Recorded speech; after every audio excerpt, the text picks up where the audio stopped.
Boy, CBS is really laying on the propaganda now. Watch them lead off the news with a story about Jared Kushner, and then later on they admit that it's really not even a story. David Martin. Thanks, David. President Trump's son-in-law and senior advisor is now under scrutiny in the FBI investigation of Russian... Oh my God, FBI scrutiny? That sounds so serious. To receive a thorough review. It doesn't mean that he's necessarily done anything wrong or he's committed any crimes. Sources saying right now, no evidence of any wrongdoing by Kushner, but great interest from the FBI to learn what Kushner knows from those meetings. What a contrast to how CBS tried to spin that non-story. Meanwhile, this is what ABC starts the news with. Have you with us here on a Friday night, and we begin with an ABC News exclusive. The FBI calling in President Trump's sons to reveal to them foreign hackers tried to break into the Trump organization. Now for the real news, buried 10 minutes into the show is a literal ongoing genocide of Christians over in Egypt. Buried 10 minutes into the show. Egypt, a busload of Christians was ambushed as it was headed to a monastery south of Cairo. Masked gunmen riding in SUVs opened fire on the bus. At least 28 were killed, including 2 girls, ages 2 and 4. No claim of responsibility. That's worthy of a 20-second news story 10 minutes in, you motherfucking scumbag propagandists. And here's the other news, that there's a fucking Zika epidemic and they bury this in the middle. Texas, bordering Mexico, prompted the CDC to recommend routine Zika testing for pregnant women here.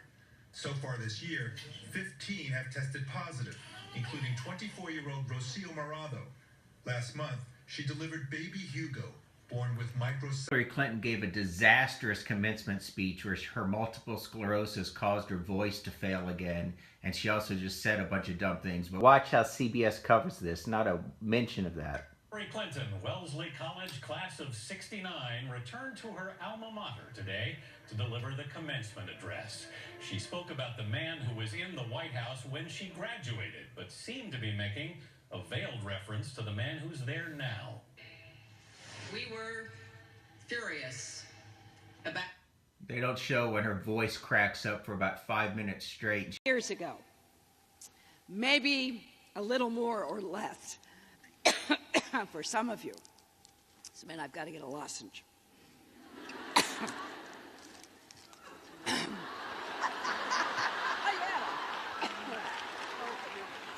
Thank you. I told the trustees I was sitting with, after hearing Tala's speech, I didn't think I could get through it. So we'll blame allergy instead of emotion. But, you know, you arrived at this campus.